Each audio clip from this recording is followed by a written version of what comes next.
በስመ አብ ወወልድ ወመንፈስ ቅዱስ አሃዱ አምላክ አሜን። በመላው ዓለም የምትገኙ በክርስቶስ ክርስቲያን በወልድ ውሉዳን ተብላችሁ የተሰየማችሁ የእግዚአብሔር ወዳጆች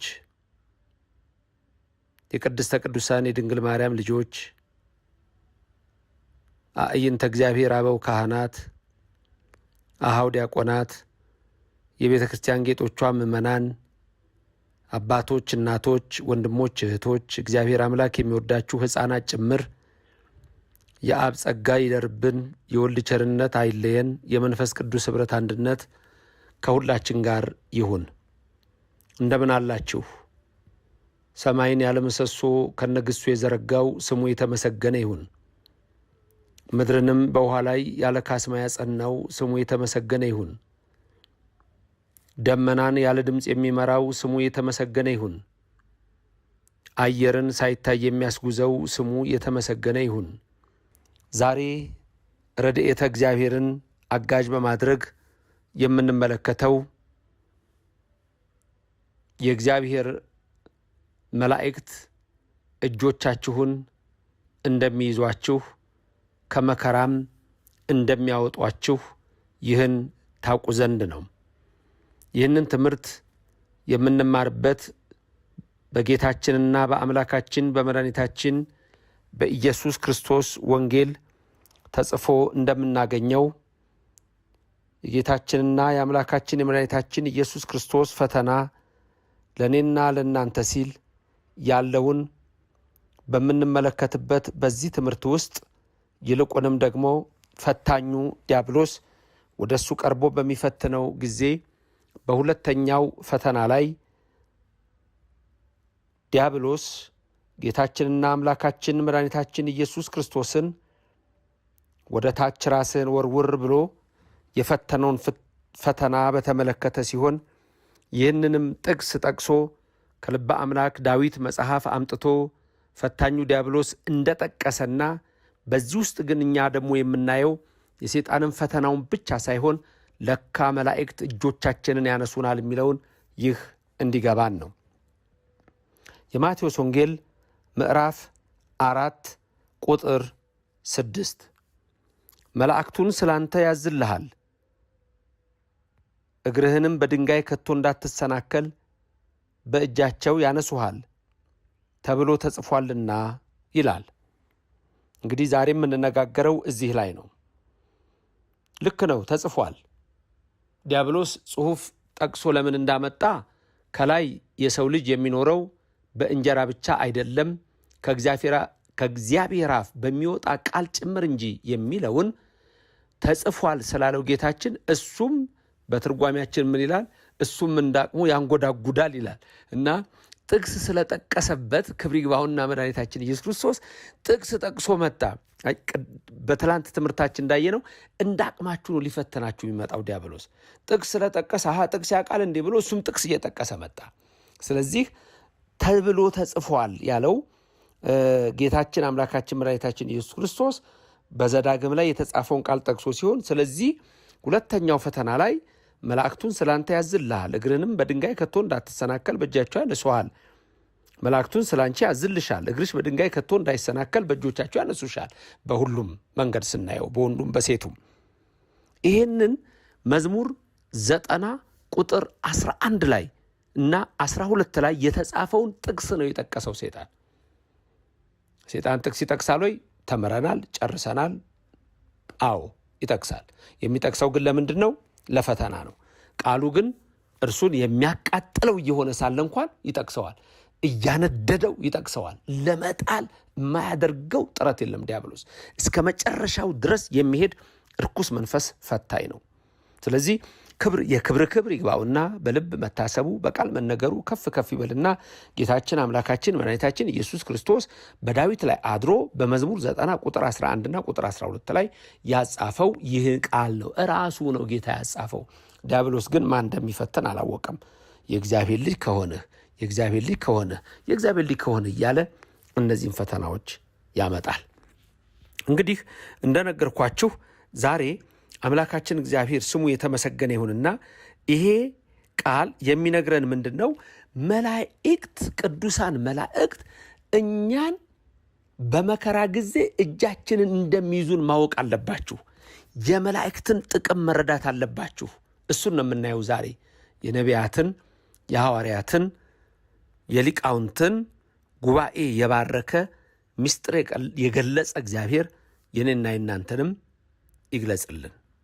በመጀመሪያ ዕብራውያን ምዕራፍ 1 ቁጥር 14 ስለ መላእክት ሲናገር፣ የመላእክትን ጥቅማቸውን ሲናገር ልብ በሉ። ኦርቶዶክሳውያን የተዋህዱ ልጆች ስሙ። የሰማችሁትን ደግሞ ለሌላ ሰው አድርሱ።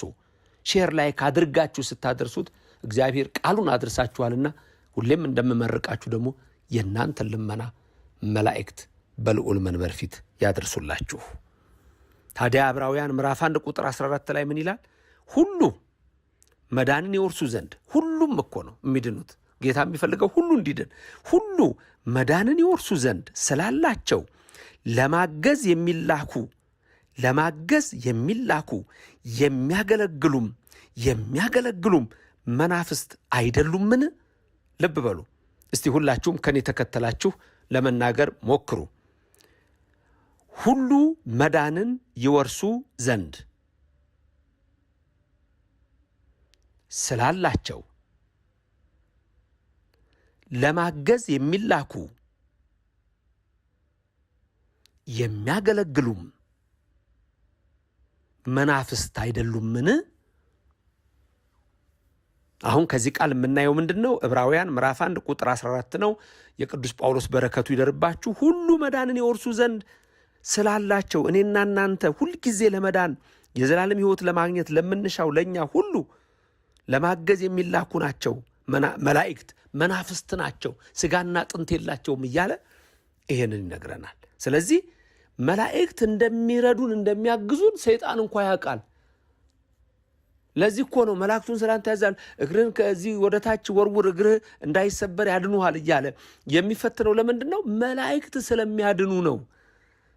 ሰይጣን ይሄንን ያውቃል፣ ግን ከመላእክት ሰው እንዲጣላ ይፈልጋል። ዛሬ ብዙዎችን አጣልቷል፣ ከኦርቶዶክስ አስወጥቷል።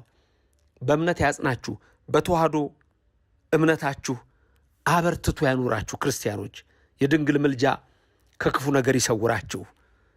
በሌላ ስፍራ በመዝሙረ ዳዊት ምዕራፍ 33 ላይ ቁጥር 7 ላይ ያለው ቃል ምንድን ነው የሚለው? መዝሙር 33 ቁጥር 7 መንፈስ ቅዱስ በእኔም በእናንተ ላይ ይደር፣ የእግዚአብሔር መልአክ በሚፈሩት ሰዎች ዙሪያ ይሰፍራል ያድናቸውማል። የእግዚአብሔር መልአክ በሚፈሩት ሰዎች ዙሪያ ይሰፍራል ያድናቸዋል። ይሄ የእግዚአብሔር ቃል ነው። መላእክት በሚፈሯቸው ሰዎች ዙሪያ ይሰፍራሉ፣ በሚያከብሯቸው ሰዎች ዙሪያ ይሰፍራሉ፣ ያድኗቸዋል። ሚካኤልን ታከብራለህ ያድንሃል። ሚካኤልን ታከብሪያለሽ ያድንሻል። ገብርኤልን ታከብራለህ ያድንሃል። ገብርኤልን ታድኛለሽ። እንደ አናንያ እንደ አዛርያ እንደ ሚሳኤል ከእሳት ነጥቆ ያወጣችኋል። ለዳንኤል የአናብስትን አፍ እንደዘጋ ለእናንተም ይዘጋላችኋል። የሚፈታተናችሁን የሰይጣን ኃይል ከእግራችሁ በታች ይጥላል። የእግዚአብሔር መላእክት ክብራቸው ይሄ ነው። ለማገዝ የሚላኩ ናቸው። ወደ እግዚአብሔር መንግሥት የሚያገቡ ናቸው። የሰይጣንን አሰራር የሚያፈርሱ ናቸው። የዲያብሎስን አሰራር የሚሰብሩ ናቸው። የሚጠብቁሽ መልአክ ኦርቶዶክሳውያን ደስ ይበላችሁ። የሚጠብቋችሁ ቅዱሳን መላእክት አሉ። ለማገዝ እናንተን ለማገዝ እግዚአብሔር የላካቸው የፈጠራቸው መናፍስት አሉ። አናንያ አዛርያ ሚሳኤልን ከእሳት እንዳዳኑ፣ የባህራንን ደብዳቤ ወደ ሕይወት እንደለወጠው፣ አፎሚያንን ከዲያብሎስ እንዳዳናት፣ ለኢያሱ እንደረዳው፣ ለኖህ እንደረዳው እግዚአብሔር ዘለዓለም እናንተን በሕይወት እንድትኖሩ ቅዱሳን መላእክትን ይልክላችኋል ወገኖቼ። ሌላ ቀርቶ የእግዚአብሔር ቃል በመዝሙር 33 ቁጥር 20 ምን እንደሚል ታውቃላችሁ? እግርህን እነሆ እንዳይሰበር ይጠብቀሃል፣ እስቲ ራስን ወርውር፣ መላእክቱን ስላንተ ያዝልሃል እያለ የሚያመጣው ሌሎችንም ጥቅሶች ስለሚያውቅ ነው። መዝሙር 33 ቁጥር 20 እግዚአብሔር አጥንቶቻቸውን ሁሉ ይጠብቃል፣ ከነርሱም አንድ አይሰበርም ይላል የእግዚአብሔር ቃል። ክብርና ምስጋና ለዘላለም አምላክ ለቅዱሱ እግዚአብሔር ይድረሰው። አንድ አጥንት አይሰበርም ይላል። አንድ አጥንት የእግዚአብሔር መልአክ በሚፈሩ ሰዎች ዙሪያ ይሰፍራል፣ ያድናቸዋል። እግዚአብሔር ከክፉ ነገር ይጠብቃችሁ። እግዚአብሔር ከሚያሳዝን ነገር ይሰውራችሁ። ስለዚህ በመዝሙር 90 ቁጥር 11 ላይ ያለው ቃል በሌሎችም ስፍራዎች ስናየው ይሄ ነው። ከዚህ በኋላ ዲያብሎስ ወደ ቅድስት ከተማ ወሰደውና እርሱን በመቅደስ ጫፍ ላይ አቁሞ መላእክቱን ስላንተ ያዝልሃል፣ እግርህንም በድንጋይ ከቶ እንዳትሰናከል በእጆቻቸው ያነሱሃል ተብሎ ተጽፏልና ስለዚህ ራስን ወርውር አለው። ጌታችን አምላካችን መድኃኒታችን ኢየሱስ ክርስቶስ የሚገባውን መልስ ሰጥቶታል። አሁን ዛሬ የፈለግኩት ምንድን ነው ልንገራችሁ። ዲያብሎስ እንኳን መላእክት እንደሚያድኑ ያውቃል። መላእክት ከመከራ እንደሚሰውሩ ያውቃል። ስለሚያውቅ ነው በልስቲ እያለ እንደ ሩቅ ብእሲ መስሎት ጌታችን መድኃኒታችን ኢየሱስ ክርስቶስን ሲፈትነው የምናየው። እሱ ግን ለእኛ ሲል ተፈተነልን። እሱ ግን ላንተ ተፈተነልህ። እሱ ግን ላንቺ ተፈተነልሽ። ለሁላችን ተፈተነልን። 40 ቀንና 40 ሌሊት ጾሞ በመብል የገባውን ሰይጣን በጾም አስወጣልን። እኔና እናንተ እኮ ዋጋችን እጅግ ብዙ ነው። በደም የተገዛን እኮ ነን። የፈጠረን እኮ በአርአያውና በአምሳሉ እግዚአብሔር ነው። ወገኖቼ፣ የእግዚአብሔር ልጆች፣ የተዋህዶ ልጆች፣ ኦርቶዶክሳውያን፣ የቅድስት ቤተ ክርስቲያን ልጆች፣ እናንተ ክርስቲያኖች ስሙኝ። መላእክቱን ለእናንተ እንዲያግዟችሁ እግዚአብሔር ፈጥሯቸዋል። እንዲያገለግሏችሁ ፈጥሯቸዋል። ይሄንን ሰይጣን እንኳን ያውቃል። ለዚህ እኮ ነው ራስህን ወደ ታች ወርውር መላእክቱን ስላንተ ያዝልሃል ተብሎ ተጽፏል አለው።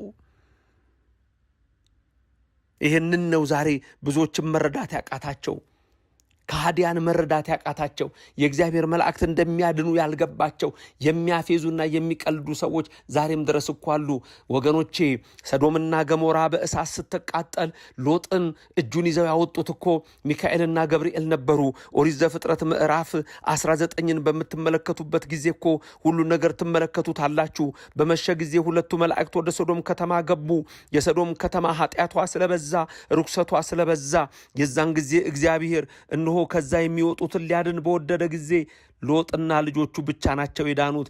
የሎጥ ሚስት ሳትቀር ወደ ኋላዋ ዞር ብላ የጨው ሐውልት ሆና ቀርታለች። የእግዚአብሔር መላእክት ግን ሎጥና ልጆቹን እጃቸውን ይዘው አወጧቸው ነው የሚለው። ወገኖቼ፣ እናንተንም ከሚያስፈራ እሳት ያወጧችኋል፣ ከመከራ ያወጧችኋል፣ ከጭንቀት ያወጧችኋል፣ ከፈተና ያወጧችኋል። እናንተ አንድ ነገር ብቻ ነው ማድረግ ያለባችሁ፣ በእግዚአብሔር መታመንና በመልአኩ ምልጃ መታመን ነው። የምትሹት ብዙ ነገር አለ፣ የምትለምኑት ብዙ ነገር አለ፣ የምትፈልጉት ብዙ ነገር አለ።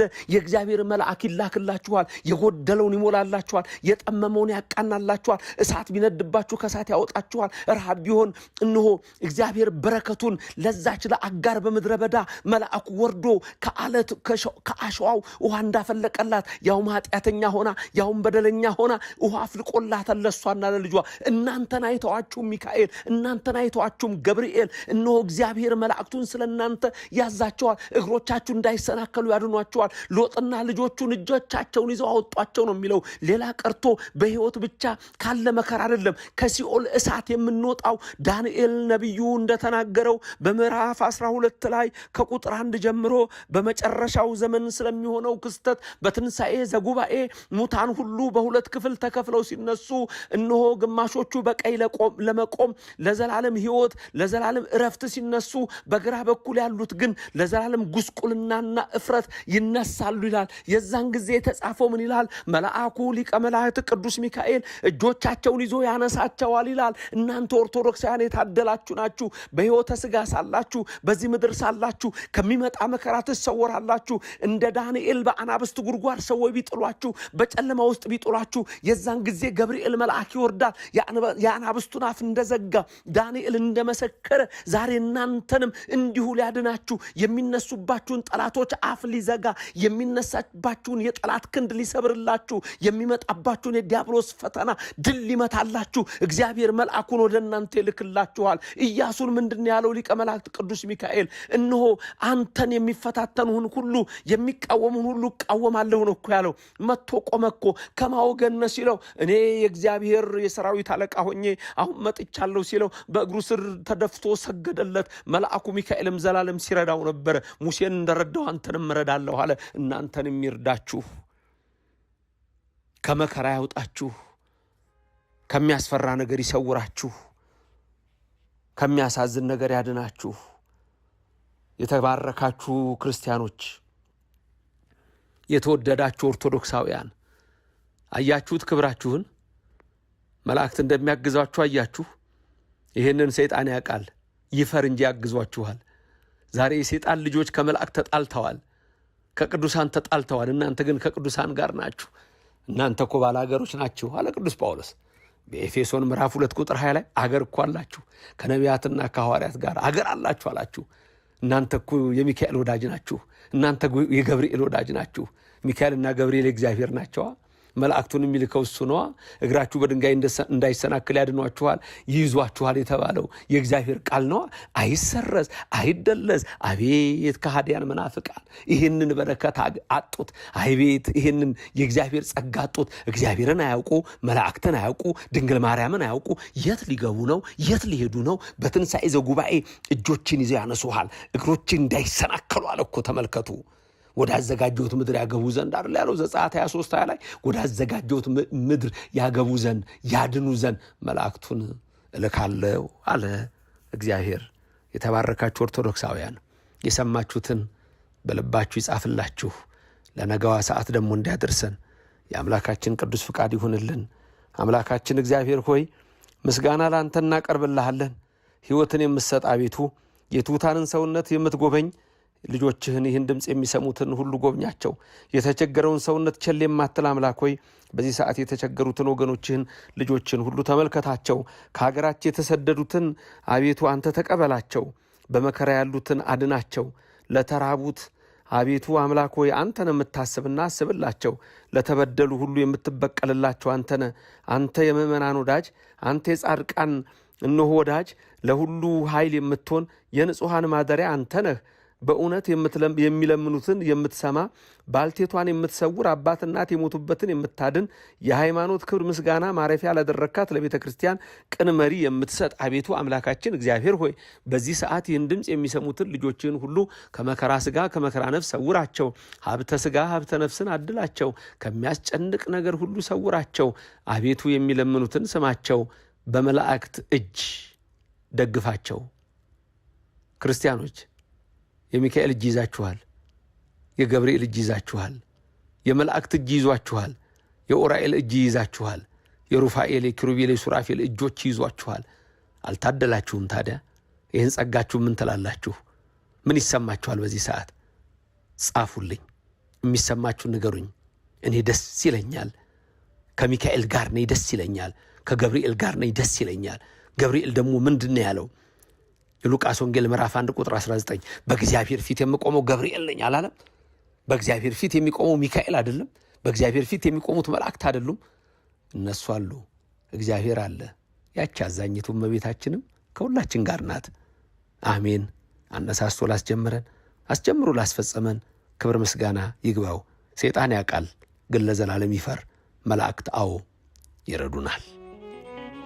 አሜን።